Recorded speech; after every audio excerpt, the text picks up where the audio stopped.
Okay, I think we're good to go. All right. Welcome, welcome, welcome to those who are tuning in into our next installment in this summer political education series that we have been doing. In Bloom Political Education Series, where we're diving more into topics that are related to our policy priorities, topics that we're trying to deepen our own understanding in, and wanting to be in conversation with folks related to that.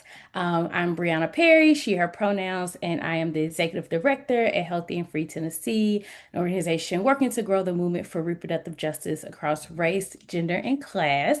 And I'm so excited today to be in conversation with three experts in the family policing system realm, and we'll be talking about child abuse pediatricians today. What are child abuse pediatricians? Kind of like what's happening, different things that are coming up in the media, impact on young people, impact on families, and what we can do to disrupt this a little bit. So today I'll be in conversation with Mary Anne Mendenhall, who's with Office of the State Public Defender in collaboration with Partners for Justice. Miriam Mack with Movement for Family Power, and Porsha Shaf'on Venable with the Juror Project and Bronx Defenders. So I'll just quickly open it up for you all to just quickly say a little more about yourselves, introduce y'all a little more to our audience, and then we'll get started with the questions. So I'll first turn it to you, Miriam, to share a little bit more about you and how you are arriving today. Thanks, Brianna. I'm really excited to be here and collaborating with y'all and with my incredible former colleagues, Mary Anne and Portia. Like Brianna said, I am the Campaigns and Advocacy Director and Senior Legal Counsel at Movement for Family Power, which is a national incubator and hub for family policing system abolition. And we're really just supporting folks on the ground who are resisting family policing and working to build a new world that's rooted in abolition, racial justice, reproductive justice. And prior to MFP, I was at the Bronx Defenders with Mary Anne and Portia representing parents and caretakers in family court and neglect and abuse cases. And so maybe I can pass it to you, Portia. Good afternoon, everybody. I am Porsha Shaf'on, and I am a supervising attorney at the Bronx Defenders. Prior to that, I was a social worker at the Bronx Defenders. And even prior to that, in my earlier career, I was interestingly trained by Child Protective Services workers. And I was really floored. I actually worked on inpatient pediatrics at a hospital in the Bronx. I won't name it just yet. But I absolutely see the impact on uh, how confirmation bias can inform a pediatrician's decision to start the ball rolling on tearing a family apart, and the parallels between that and the criminal legal system, and why it all needs to be fucking abolished. I'll turn it to you, Mary. I'm Mary Anne Mendenhall. You already know I worked with Porsha Shaf'on Venable and Miriam Mack at Bronx Defenders, among other fantastic colleagues who were really dedicated in this space. I was there about 14 years, and I had some child protective defense experience before that and before law school. I am now in the state of California. My job is co-hosted by the Office of the State Public Defender for California and for Partners for Justice. Partners for Justice is a national organization, but my project is focused in California. I am right now trying to give family defense support in the context of public defender offices and really kind of promote the idea that family defense is a frontier of public defense and that it's really no different from what people know to be public defense and think of criminal defense. So that's been my role. And in that context, I think all of us who have left Bronx Defenders kind of we all unite on wow, it was really different there, and we there were certainly big issues there. And when we get outside of that bubble where there are a lot of people who feel the way that we do about the issues, kind of seeing like, gosh, there's kind of like there's a lot of organizing to do on a national level. So I'm really glad that your organization has brought us here. Yeah, thank you all so much for introducing yourselves, saying a little more about your background. It's always so inspiring to me to be in conversation with such powerhouses. I'm looking forward to learning a lot as our audience is learning about this topic as well. And so we're going to get right into it. When child abuse pediatricians, like when that phrase comes up, I know people have asked me, like, what does that mean? What are you referring to? So we're going to start right there. And I'm going to turn it over to you, Miriam. If you could just share more about what is a child abuse pediatrician and why are they problematic? Yeah, thank you. So the concept of child abuse pediatricians is a relatively new phenomena. It's a new thing. It's gained formalization and sort of widespread use over the last 10 to 15 years. And really what it's talking about is it's a subspecialization of pediatricians. So it's a body of work that pediatricians can specialize in. They get training in this body of work. I think, you know, we may disagree as to the utility of that training, the utility of the subspecialization, but they get a training and a certification, and they are child abuse pediatricians. And the field of child abuse pediatrician was created in 2006 in response to increased interest in the biologic basis of disease processes that have their origins in what is named as childhood trauma experiences. So there's a lot to unpack there, but I want to step back. And you asked, why are child abuse pediatricians problematic? And I think actually it's deeper than child abuse pediatricians. It's why does our concept of abuse and what we name as abuse, why is that problematic? And part of what I think we have to really interrogate and think about is that the practice of medicine, like any other practice, like any other sort of helping practice, the conclusions and judgments that underline medical decision making are not benign. They are not somehow separate and apart from the racism, from the classism, ableism, heteropatriarchy that we all embody, that we swim in this country that is the United States and in this world. Therefore, the ideas of what is abuse, who has harmed, who is guilty, who is evil, who is normative, who is deviant, all of those conclusions that doctors make, just like the rest of us, are informed by, yes, their training, but also informed by the biases that they carry, both explicit and implicit. And I like to lift up the work that Dr. Parrott from Physicians for Reproductive Health named in her article, White Coats for Black Lives, saying the notion that medical providers are unbiased and objective, practicing within a profession free from the legacies of racism, genocide, and white supremacy is fictitious. And that it's an ahistorical view that's caused tremendous harm. And these visits to obstetrician gynecologists, which Dr. Parrott is, pediatricians, bone doctors, all of the things can be entry points to the criminal legal system for parents and to the family policing system, of course. And the data supports this. We know there was a study by Frank Edwards and Sarah Roberts finding that child welfare investigations of infants resulting from reports by medical professionals increased notably since 2010. So that sort of like syncs up, right, with this child abuse pediatrician certification that also was sort of birthed in the early aughts. And what they found is that medical reports are a significant contributor to the stark racial inequities in the family policing system, which is what I call the so-called child welfare system, and what many folks who are in the movement to address the harms and really abolish the family policing system would call it. So I want to be clear here, and I don't want to spend a lot of time because I know we're really going to get into it with Mary Anne and Porsha. All of us here agree that harm happens to children. Harm happens in families and in all communities, across racial lines, across class lines. All of us here unequivocally believe that no child should ever experience harm, abuse, or assault, right? And I would say that all of us are committed to building communities where we can mitigate harms to children and provide true supports. That is not the family policing system. That is not what child abuse pediatricians push families and children into. That is a system of harm, right? And I think that if we're going to be honest about harm that's done to children, we have to also be honest about the harms that the system does. And if we're going to be honest and meaningfully address abuse, we have to interrogate how racism and classism impact our notions and ideas of what abuse is and what we call abuse.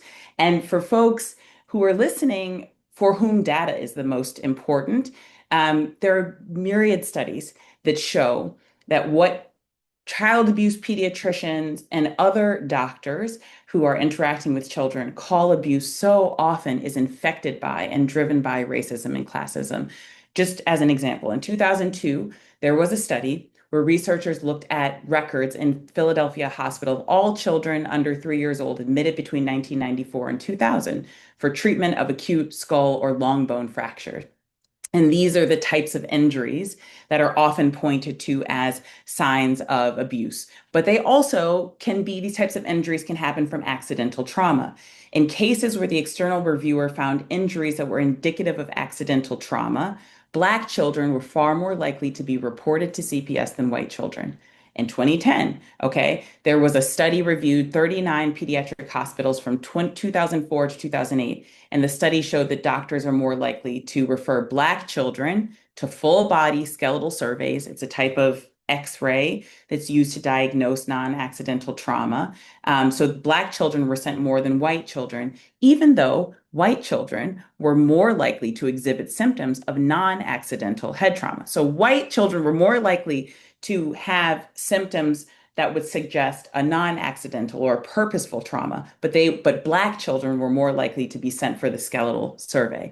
And then I want to also name, and I think that this is relevant for like the state that I'm from, Ohio, states like Tennessee, where there are certain states that you not only can get caught up for using substances during pregnancy, that can be a family policing issue, it can be neglect, it can be abuse, it can also be a criminal issue, right? And what we know is that infants born to Black mothers are more likely than infants born to white mothers to be screened at birth for illicit substances present in them, regardless of whether they meet the hospital guidelines for screening. But the rate of positive screens for drugs was lower for Black people than for white folks. And so I raised this up because I want us to not just interrogate, what is wrong, and there could be a whole conversation of what's wrong with the practice of child abuse pediatricians. I think Mary Anne and Porsha are going to talk a lot about it, a lot of the assumptions that are made, how racism infects their judgments. But I think also it's important for us to interrogate the idea or the notions around what we have around abuse, right? Because just like with neglect in the family policing system, which is far more, the allegations of neglect are far more prevalent, abuse is also very much shaped by racism and classism. And then on top of that, the racism and classism around what we call abuse, then you layer on top of that the pervasive racial disproportionalities that are percolate all throughout the family policing system, putting Black and Indigenous children worse off at every stage. And I'll pause there. Yeah, thank you so much for that robust answer, Miriam. I think it's helpful to begin this conversation because just anecdotally, I know different people in my life, and I also used to be this person where I was like, oh yeah, healthcare providers or others in these helping professions, these care professions, that's what they show up to do first and foremost, as if they were, yeah, like outside of these systems of oppression, these structures. And as you're, laying it out, Miriam, actually these overlapping systems of oppression get reinforced within the healthcare systems. They are, built on racism, capitalism, patriarchy, and other systems of oppression. And also, thank you for lifting up Tennessee and like substance use and pregnancy, because Tennessee passed legislation in 2014 and it sunset in 2016, a bill that criminalized certain substances during pregnancy. And Tennessee, was the first state and, remains the only state to pass a bill like that. But the impact continues to be felt in the state when it comes to family policing system, the healthcare system, criminalizing substance use during pregnancy, and kind of what we like see in this conversation we're talking about today. So thank you for that. So I'm going to turn to you now, Mary Anne. And when we were on a call preparing for this conversation, A few months ago, Mary Anne, you mentioned that interacting with a child abuse pediatrician is very much so similar to interacting with law enforcement. And so I'm just curious if you can just say more about like what you mean there, and why is this the case that interacting with a child abuse pediatrician is very similar to interacting with law enforcement? Thank you for the question. I have to first say that until someone has been through an investigation or had a front row seat the way that we all on this call have, it is hard to imagine that a doctor or a pediatrician is someone to be suspicious of. And I want to say that. And if you can suspend belief with me for just a moment, and I can take you down the path. So the first thing I'm going to say is that there's been an excellent recent article. It was just about a month ago in ProPublica, and I'm going to reference that a few times. I know that Briana was planning to, or Briana is going to drop that in the chat and hopefully disseminate it with this recording. The article is called "This Doctor Specializes in Diagnosing Child Abuse." Some of her conclusions have been called into question. The writer is Jessica Lessenhop, and the case stems from Minnesota. But those of us who practice in this space read that article, and everything in there is like, So I want to put that out there in case you don't believe me. Read this and see if like the experience of going on this journey with the many families featured in this article kind of brings you to where we are. So when I say that interacting with a child abuse pediatrician specifically can be like dealing with law enforcement, let me first give you some differences. Some differences are you are not given your Miranda rights. Nobody is holding a badge and telling you that I am here. You have the right to remain silent. I'm an investigator.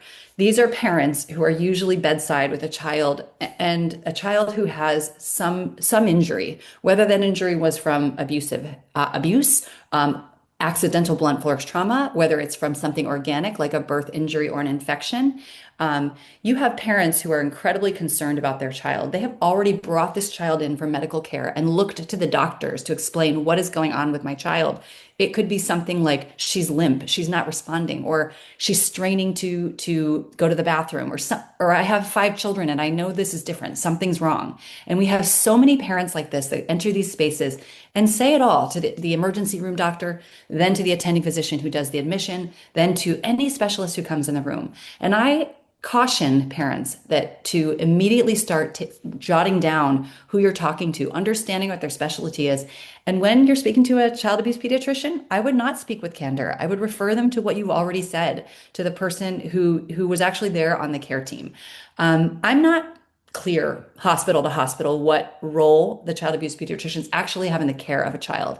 And I'm not clear that in most cases, the medical and clinical intervention is different depending on the etiology of the injury. So while a family history is important, that has already been given. And nothing changes that except when a doctor, a child abuse pediatrician, maybe separates 2 parents and asks them, have you ever seen your husband be rough with the child? Have you ever seen your wife lose her temper with the baby? And this type of questioning becomes very law enforcement because it is not the type of thing that a parent is medically necessary in many, many cases for the actual treatment of a child. If there's a head injury, the clinical, presentation is going to be what guides the treatment. Obviously, some information that's given by the history of the parent at that first meeting is going to be important. But I don't think it's in a parent's interest who is being investigated to be speaking as freely as they did to those who are actually in charge of the care team. So that is the point that I think is really important to take home.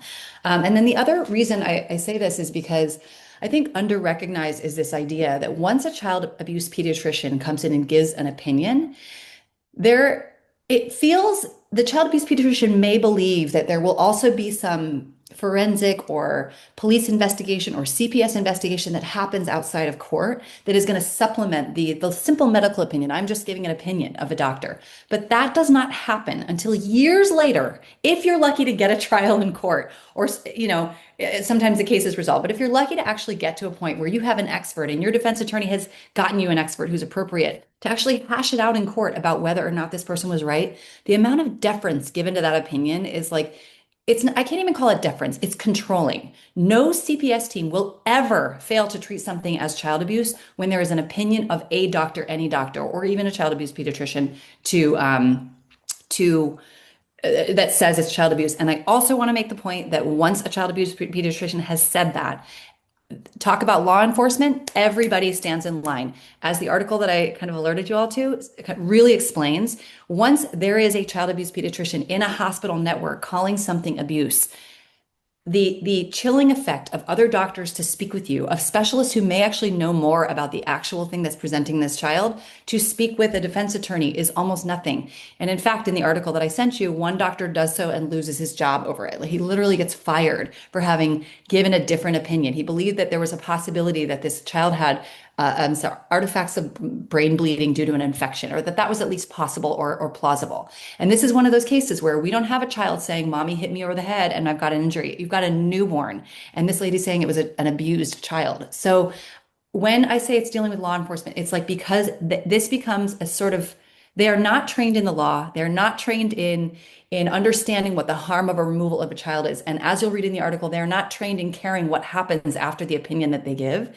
They are not trained in that. And yet this becomes the opinion that is defended on a legal level across all platforms. So across, the hospital system, the courts, the CPS agency, the attorneys for the children, they hear this and it just stops the investigation. So I think that was never intended when this subspecialty was introduced 20 years ago, or almost 20 years ago. So those are the things that come to mind about why I draw that parallel. Yeah. Thank you for that. And I think that's such a salient point around, like, oh, I'm just like giving my opinion and I don't know all these other things, but that opinion like holds so much weight. It's actually the thing that, leads, people on this trajectory of families being separated. And it also reminds me of when the fetal assault law was on the books for those 2 years. There were different healthcare providers that we've come across, in our work at Healthy and Free, who like, well, I didn't know. And it's like, okay, like there's so much weight that goes into just in society with healthcare providers saying their opinion. And so appreciate you like uplifting that actually is the deciding factor in these cases. So we're gonna shift gears a little more and just really get into kind of like where you left off, Mary Anne, around like how child abuse pediatricians are shaping so much, even if they don't think they are. And so I want to turn to you, Porsha Shaf'on, and then open it up to you, Miriam, and Mary Anne as well. So the next question is, how do child abuse pediatricians shape the care that young people and their families receive, particularly in hospital settings? So it's interesting.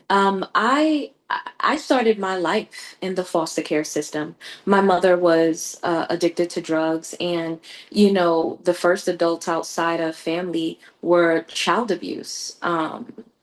Social workers, right? Back then it wasn't called ACS, it was called BCW, Bureau of Child Welfare. But I remember, how they would often suggest very strongly the things that my grandmother should be doing, or the ways in which my grandmother should be caring for me, and softball what the repercussions would be, right, if she didn't do it the way that they opine she should. And now fast forward, right, I go to college, and I am now an intern on the inpatient pediatric unit, right? And the experience that so many of these families and teenagers were having on the inpatient ward, right? There's a huge disconnect, just like between, police departments in the community and doctors and social workers in a hospital when caring for children. There's a huge disconnect between what the family who is impacted is experiencing, and the perspective of the actors in the hospital, right? And so, this mother, this parent is bringing their child into a hospital to get help, right? Like, that's your baseline, right? And it's interesting because these folks wouldn't even know shit if this family didn't offer up their child, right, in an effort to get help, right? So now we're in the hospital, right, and we're seeking. As soon as it's a child, a social worker's on the case, checking for safety, right? And I just want to pause there for 1 second, because just like the NYPD, right? Social workers or child protective specialists, whatever state you in and whatever y'all call them, right? They are making assumptions and decisions about who you are as both a person and a parent, just like police do. And where they land, right, with those perspectives is what can determine the outcome of whether or not you get to go home instead of going to jail, as Denzel would say, or you get to go home with or without your child, right? And so it's wild that we accept that the criminal legal system needs to be reformed, and if you're on my type of time, needs to be abolished. But we are reticent to accept the fact that the child welfare system needs to be reformed, and again, if you're on our type of time, abolished, right? Because the parallels, the commingling of the child welfare system, the child kidnapping system, the child policing system, whatever you want to call it, as it sits right now, no matter what state you're in, if you are a parent, you are and if you are a parent of color, you are fucking white knuckling it on your way to the hospital. And not just because your kid is in distress, but because of what can happen once you get there, right? And that experience is not happening with everyone, right? A white mother is not experiencing the family kidnapping system the way that a black mother is experiencing it. And I remember being on the inpatient pediatric ward as an intern, watching the difference in the way that social workers and doctors and clinicians interacted with Black and Brown mothers and how they interacted with white mothers, and the default that somehow there is some flaw in the parent of color's parenting. Yeah, and I would just add, I mean, like echoing everything that Portia and Mary Anne have said, and I think that to take it a step further, it's that shapes how then people their relationship to medical care and how accessible they think they feel it is to them. Like the same way we talked about how stop and frisk was actually occupying neighborhoods and shaped the way that Black and Brown folks moved or felt that they could move or show up or live in this world. That is the same with these medical systems and these child abuse pediatricians. I mean, each and every one of us have represented a person where they get in court. Why did you wait to bring your kid to the hospital? Because I knew they would take my kid, no matter what I said. And to really put yourself in the shoes, and I didn't understand this until I had my own child, and I'm scared as hell. This is my first baby. I think everything is an indicator that he's about to die. And every time I pick up the phone, I have to think, is this going to be the person that takes my baby? And like you're balancing is my baby's sick. I don't know what's wrong. I need help. I need a person who is an expert who can help me here.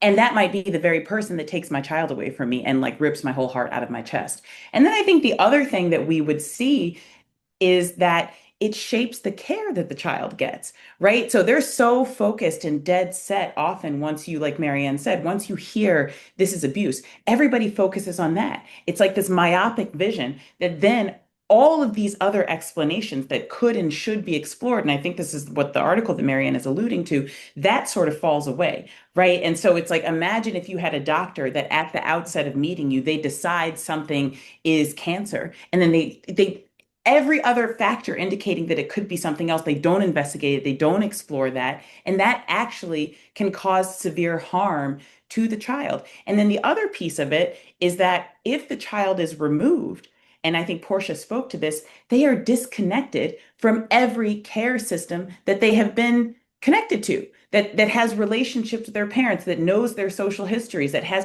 potentially, hopefully, has trust with their parents. So it is a massive disruption of the care that a child receives. And then also this logics that are created around or that the fear that these child abuse pediatricians and these practices create, that's like, you don't have to be the person to whom it's happened. If you're in the Bronx, or if you're, I imagine, if you're in a rural part or a poor part of Tennessee, you know, because it's happened to your auntie, it's happened to your cousin, it's happened to your uncle. You understand what's waiting for you on the other side of those hospital doors. And that in and of itself is a violence, because it makes it clear to Black and Brown people and to poor people that this space is not for you. And if you need care, don't know where you're going to go, but it's not here, because that puts you and your family at risk.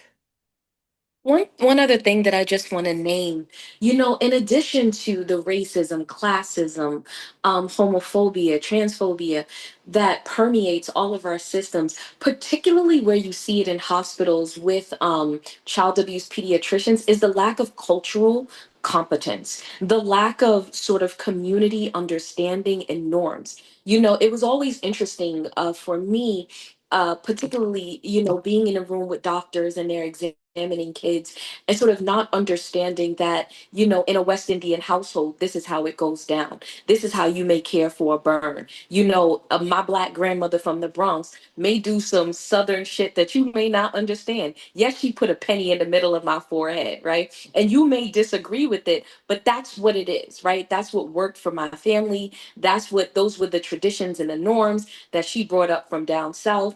And I just also remember that being um incredibly stark to me, that there wasn't even a desire to get to know the community that they were treating patients in.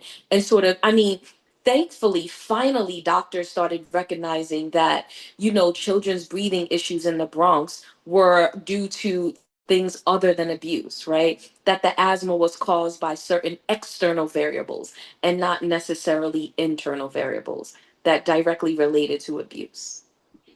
I want to just give an example of something related to what Portia's saying, which is um, it is many times a lack of cultural competency and a lack of curiosity. And other times it is just bias and racism. And an example that I'll give is I had a case many years ago in which it was already in court. They were already charging us with child abuse. The child abuse pediatrician insisted that the child needed a follow-up X-ray. Our experts didn't agree, but in the context of litigation where everybody was represented, we had an agreement in court. The child abuse pediatrician was in court on the day the court order was made and agreed to that we would do the X-ray, but there would be no further questioning of our clients about any topic. Couldn't have been more clear. Black letter order specific to this case. The X-ray gets scheduled, the parents show up and consent to the child having the X-ray. And the doctor started to question the parents, which was a complete violation of the court order. But of course, she did what she wanted to do, started to question the parents. The father raised his hand up to his wife, who started to answer and said, our lawyer said not to do this. And he said, excuse me, but I think you have to understand, we were told by our attorneys, this is just an X-ray. And then note that went to the court was the child abuse pediatrician stating that the father appeared to be an abuser. And so that's an example that could not be more stark of how treatment is. I have never experienced that in a hospital. And when I have held my newborns, not knowing if it's time to go to the doctor, I'm not calculating. And this is, I think, for those of us who are not Black presenting or Latino, like we're not making that calculation. I'm thinking, do I have childcare for my other kid? Do you think I can wait this up, manage a fever at home? Like all the things you're thinking, add the layer of the fact that most of at least the people who turned into being my clients have experienced some sort of negative experience in a hospital setting where they didn't feel believed or they didn't feel that the person was curious about what was actually going on in their family. And so those are experiences that are generational and impactful. And so that creates a lot of healthcare hesitancy.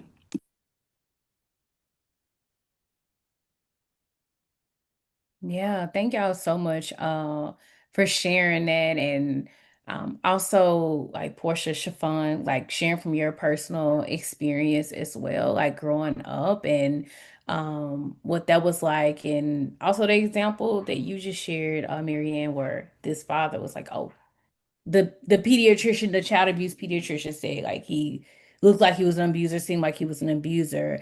And so I'm just wanting to create space for y'all to uplift other examples with our audience that about, like seen, witnessed, or from any articles that you've come across, podcasts, etc.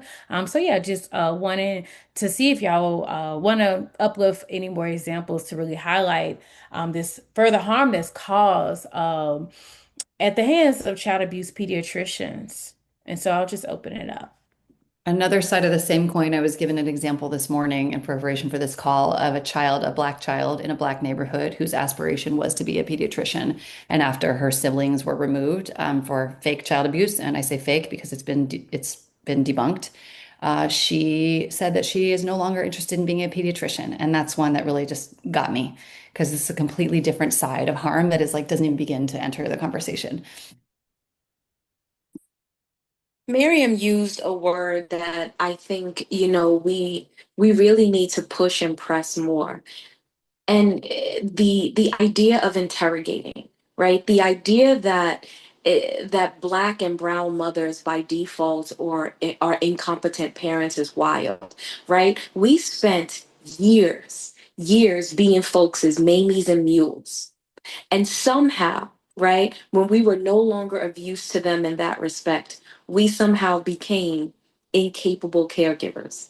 Although during slavery, right, we spent all of our time or they spent all of their time taking care of white babies. They were competent parents then, they were competent caregivers then. But somehow, years later, centuries later, right? We're no longer the default is that we are incapable of taking care of our own children, taking care of our own communities is wild. And the idea that the family policing system is able to get away with such atrocities, I represent people charged with crimes in the Bronx. And you name a crime, I've seen it. You name a crime scene, I have seen it. But I spent a week in family court because one of my colleagues made the argument that a parent being required to go to the child to offer up her child to the child advocacy center was similar to a Fourth Amendment violation. So she was brilliant enough to enlist me as a criminal defense attorney and sort of what arguments to make. The point of the story is this. I spent a week there. And on my last day, I came out looking like I had been at war because I had never seen such disregarding of people's rights, of people's stories, of people's lives. It was awful. And the first person that I saw when I walked out of that courtroom was Mary Anne Mendenhall. And she saw the look on my face and was like, "What happened in there?" I was like, "What the fuck is happening in family court? What? There are no laws. Nobody cares. Like everything is done under the guise of protecting children." And the destruction of families with such ease was mortifying to me. I look at crime scene photos, blood and guts all day, and spending a week in the child welfare system was gut wrenching for me. I understand why people struggle with this idea of abolishing the family policing system. I understand philosophically. But just like veganism, right? It's real hard to fucking continue to eat meat once you see those fucking videos of how the meat is made.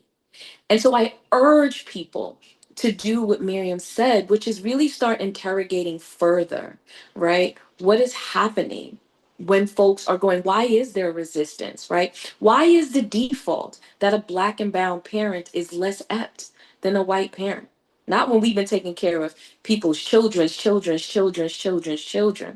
forever.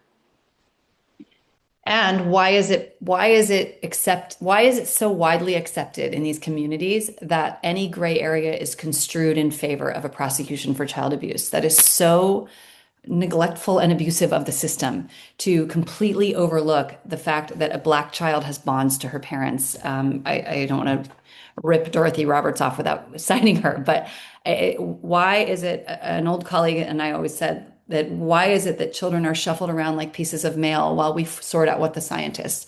Why are doctors asking parents who are lay people what happened to your child when they're saying, well, what, you tell me what happened to my child? Why are birth injuries and artifacts from birth? There's a lot of trauma to a skull during a childbirth. Depending on how long they're in the birth canal, it can be significant. Even if it's not documented in my healthcare record that I had a long delivery, like I did, and my child's head was very misshapen when it came out the first, it's like these things end up with, there are artifacts that are attendant to birth, why is it that the parents are always asked to give the explanation that the experts can? And when you read the article that I'm asking you all to read, why is it that when there is a delta between the doctors who may have different specialties, why is it that risk management in the hospital is telling them to fall in line and get into script? When I have a health issue and I see a hematologist, the hematologist is going to want more blood testing. When I go to the internist, they sort of say, I'm not sure you have to do that. When one of my children was born with just a thing we saw on the 20-week anatomy scan, the recommendation was that if I wanted to know what it was, we had to like shove a catheter up him to figure it out. And then it turned out that the things that it could have been, neither of them were really harmful. So then we decided not to. Like, why is it that I have that right as a parent to say, well, there's some gray here? And why doesn't everybody have that? So those are the questions I think about in line with interrogation. And I think I want to just, really just like echoing everything Mary Anne and Porsha are saying. And also, in case folks are wondering, it's like, okay, we get it. Family policing system is really awful. But like these child abuse pediatricians, are they just doing their jobs? Da, da, da, da, da. They don't seem so connected. They are like, if it's not clear enough from what Mary Anne and Porsha have already been saying, it's like they are extensions of the family policing system. In many cases, there are contracts between hospitals and family policing agencies and prosecutor offices to do these investigations specifically on child abuse cases. We saw in New York, as Porsha said, at the Child Advocacy Center, it is where the doctors are sharing information directly with CPS and with the prosecutors, and they are working together to figure out what questions to ask, what more information to bring. And even if there aren't those exact direct connections through, Child Advocacy Center, through memorandums of understanding and such, we also know, and I know that that y'all at Healthy and Free have explored this topic extensively, the by way of being mandatory reporters, they are extensions of the family policing system, right? That they are tasked with reporting suspected maltreatment and abuse. And like Porsha has said and Mary Anne has said, all of those determinations of what's abuse and what's neglect and what's maltreatment come with all the biases that we swim in every day and that many of us hold. And so I think the other thing that I want to note that I think ties directly, obviously, to the work that y'all are doing at Healthy and Free is that these child abuse pediatricians are reproductive injustice, right? Because what they signal to folks is that we control, not you, how you give birth, when you give birth, whether you have the right to raise your children, the decisions that you get to make. You look at any like stupid Supreme Court decision talking about the fundamental right of parenting. And one of those things that's always noted is the right to direct and determine a child's medical care. And that is taken away from you completely. The right that one feels that have access to take their child to care because they know on the other side of that door is potentially their child being ripped away from them.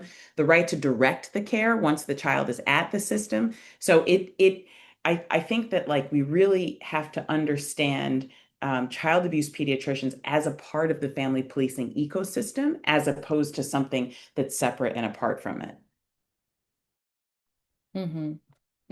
Yeah, thank you all. I want to give, sorry, just one thing. Go ahead, Mary Anne. I want to say that there are child abuse pediatricians who I think I'm thinking of when we're talking about this. These to me are the frequent flyers for overstating child abuse. And there are others also, and I don't know much about them because they don't come into court and I don't have trials against them. I don't know what's going on in their practice. But the ProPublica article and the documentary Take Care of Maya, I think people should definitely see that. I will give 20 trigger warnings, which it is only for the people who have a tolerance for the gruesome.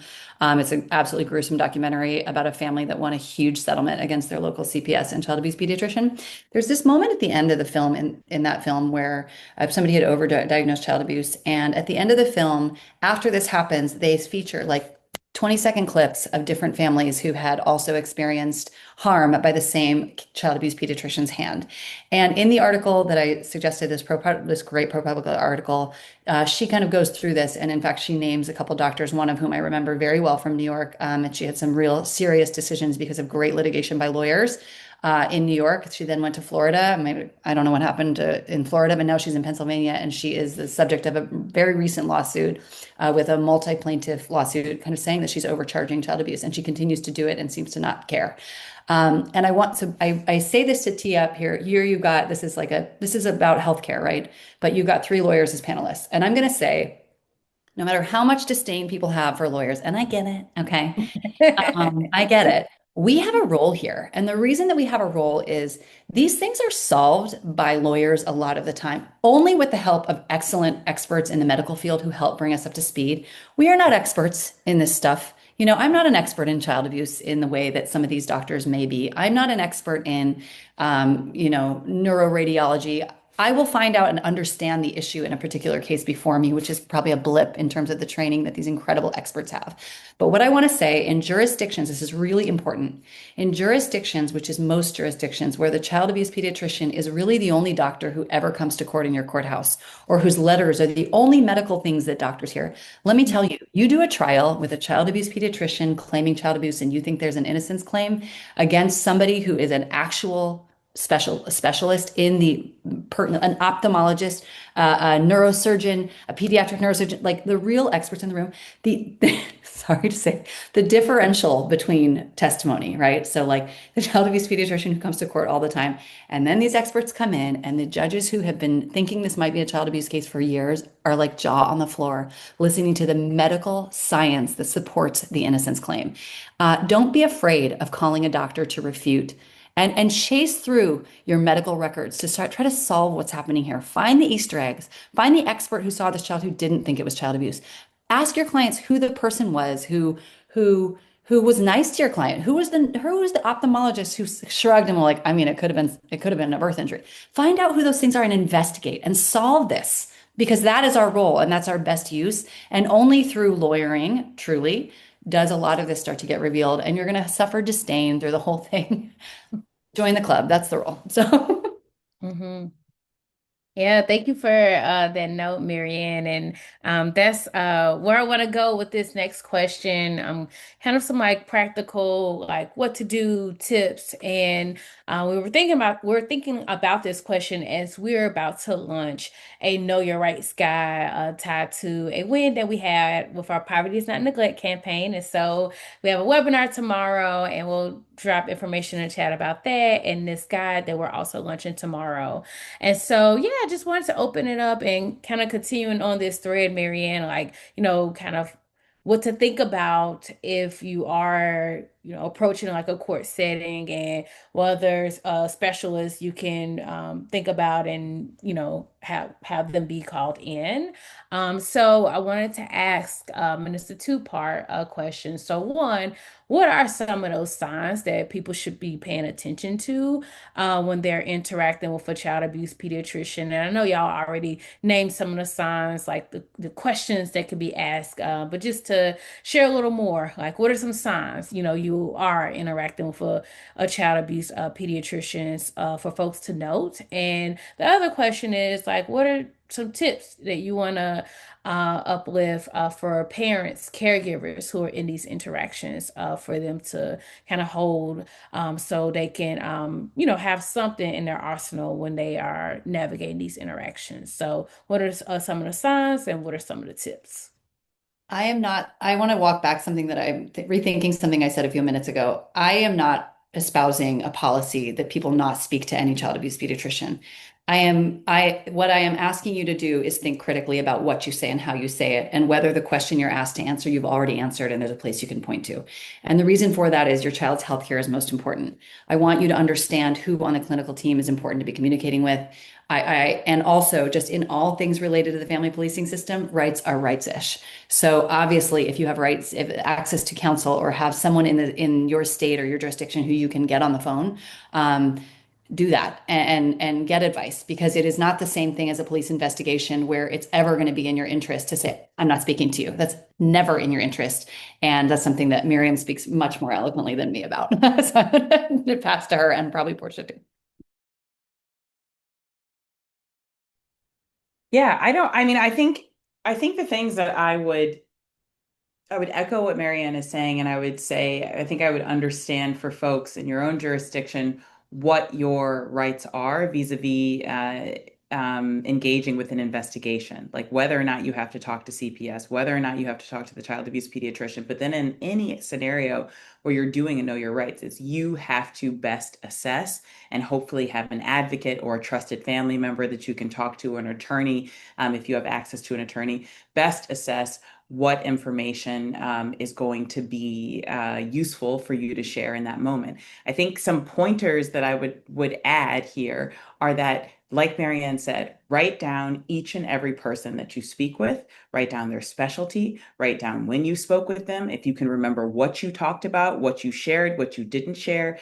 Another thing that I think is really helpful is to get your medical records. Now, in some places, you're going to have to pay for these medical records, which I understand for folks might be a barrier to them. A lot of places now use My Charts or whatever those electronic online medical records. I think it's really important to be take a screenshot, like whatever you need to do, whatever is accessible, but to be checking those records, taking screenshots of those records, and just really be aware. I mean, I think that some telltale signs that you may need to worry and be more aware of who you're speaking to, and be more accurate about what you're reporting. If they ask for a social worker to come into the room, if they separate parents, so if you go in with your partner or you go in with a loved one and they ask to speak to you separately or separate away from your child, I think another important thing that I would say is just to ask, like, what's your name? Who are you? Like, just to get a sense of who it is that you're talking to. And it doesn't, as much as, I always say, as much as you can sort of try and remain calm and grounded and take the deep breaths. And of course, that's easy to say when it's not your child that's being confronted and you know you're about to step into. But as much as possible to remain grounded while you are also, like, they're investigating you and you should be investigating them and taking information and having as many notes as possible. And I think, like Mary Anne, I would echo Mary Anne that understanding that you are not required to speak to a child abuse pediatrician does not necessarily mean in every single scenario the best option proceeding forward for you is to just say, I'm not talking to you at all, right? So those are the things that I would lift up. And Porsha, maybe I'll pass it to you. So I think what I'm thinking about in terms of solutions or things for folks to be thinking about is sort of twofold, right? So for the individuals that are like policymakers or, folks that are really lobbying for change in the child kidnapping system, one of the things that happened with Stop and Frisk in New York, right, was that there was an appointment of an independent monitor because it's not a military secret that police and prosecutors have a symbiotic relationship. So do social workers, ACS workers, and child protective pediatricians, right? So once a conclusion is made that there's suspected child abuse, every single thing that happens with that family is funneled through that lens. And every single conversation, oftentimes, that the CPS worker and other individuals are having with that family, it's not with an eye towards debunking it. It's with an eye towards affirming it. The same thing with police and prosecutors, right? And so one of the things that I would suggest is an independent monitor over these child kidnapping agencies, right? Like, really, these folks, people often don't get fired until a baby dies, right? It's okay to sort of skip a home visit. It's okay to be mediocre at best at your job. I'm so sorry, y'all. I'm getting text messages over and over and over again. So sorry about that. It's okay to be mediocre at your job, but there's no real monitoring of the agencies. We are super fast to surveil and supervise parents, but there's not a lot of monitoring of these actual workers and or pediatricians, right? And I will say, in my experience, even the idea of racial biases and medical conclusions, or cultural biases and medical conclusions, it's almost like a footnote in the training. So it's not something that's really prevalent. So, advocating for those types of changes in forms, right? When workers or doctors are going into speak with families and stuff like that, it should be way better documented than what it is right now. Um, And one thing that I would say just for the parents, right? Those that are directly impacted on the call, since, pediatricians and child protective services workers want to act like the cops, fucking treat them like the cops, right? I think that we expect that they're documenting things accurately. You fucking video record them. Shit, if you want to be technical, I think, ACS folks should have to wear body worn cams so that I know for a fact if you say my client's house was fucking dirty and the walls were moving because there were so many roaches, right? I want to see it. I'm not just taking your word for it, raggedy ass Sally, who's infiltrated my home, right? I think that for parents that are on this call, since they want to fucking act like the cops, treat them like the cops. We record cops all the time on the streets, in the course of their jobs. I think parents should do the same in an effort to protect themselves. Yeah, and I think on that front, another thing, and I'm thinking about, and this is where as I sort of meet more people around the country who are facing and resisting family policing, and oftentimes doing it without having a holistic, legal defense office with resources and all the things. One of the things I think that has been really profound and powerful is for parents to have support. And so maybe in the Bronx, it looks like a parent advocate, someone to come with you, help you navigate the conversation when you can't be grounded. That's a person that can help ground you or can sort of step in and take over the conversation a little bit. Well, we all have people in our communities that care about us and that love us and that respect our autonomy and our dignity. They are your parent advocate. They don't need a title. They're a person who loves you. But what I would say to people is that this is where I'm feeling like it's like feeling really strong for me. Don't bring the auntie that has her ideas about how things should go. Bring the auntie who is really focused on your autonomy, your dignity. She is your ride or die. And when you say you give auntie the look to be like, stop talking, auntie stops talking. Okay. So I really think that there is a way for us as community members to show up for each other, but have to be really grounded in principles of this is about you. This is about your autonomy and dignity as a parent. I'm here to help maintain, your family integrity. And if I have questions or suggestions for you about what you might do or how you might move differently, we do that in the privacy of our own conversation, not in front of the social worker at the hospital. So I really think having that extra support, extra eyes, it's what Porsha is saying. It's like, you pull out your phone to record, but sometimes people look at you funny and then you get written up a certain way. So you can also have your community eyes in the room with you to be taking notes and to fill in. And when you're feeling ungrounded, to ground you. Yeah. Thank you for those suggestions, pointers, and tips, guidance that we can, just think about across the board. And so I really appreciate everything that y'all offered here and this rich conversation. I definitely learned so much. I didn't even really know this history behind child abuse pediatricians. So I really appreciate that. And just wanting to ask one last question. And that's just if you all could just uplift one thing, one takeaway for like us at Healthy and Free in our audience as we're in Tennessee and in the Tennessee context. What is something that you want to share for us to keep in mind as families, advocates are fighting back in their own communities? How can we, apply this even in a Tennessee context? I think I will start and say that there are sort of deep lineages of resistance that go across all of our movements, and especially the work that y'all are building out around reproductive justice, around abortion support. Like there are all ways in which birthing people with the capacity to give birth, and parents have been policed, and community has showed up to support them. And so I think even if you're in places where you don't have the robust legal support, where you're not going to be able to get the experts, just enlisting other folks, other loved ones, other community members. I know doulas have long been on the front lines of doing this work.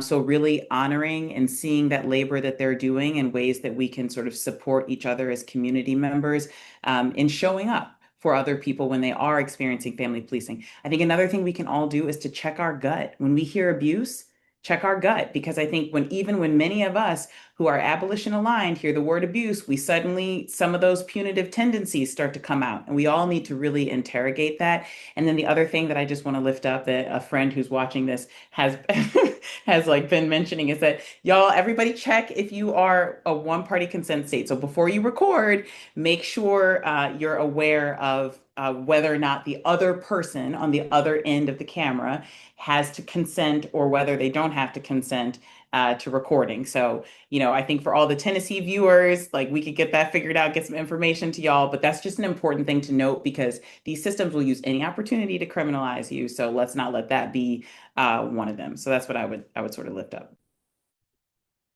I would 100% record these interactions, except now I'm in California, which is very not allowed. But that doesn't mean that you can't say, you can imagine I'm really nervous right now. I'm just going to hit voice memos here. I'll share with you the recording or something like that to get consent. These conversations rarely are as they are recorded to be.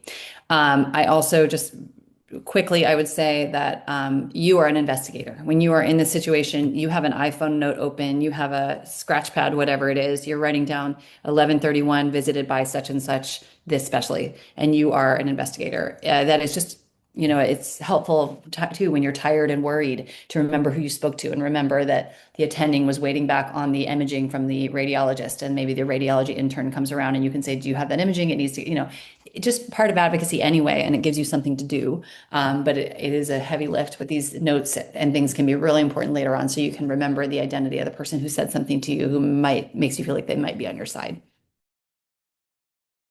I just like to say, it's tough, right? Because I think, representing people that are accused of crimes, the paramount thought is always that liberty is the thing that matters most.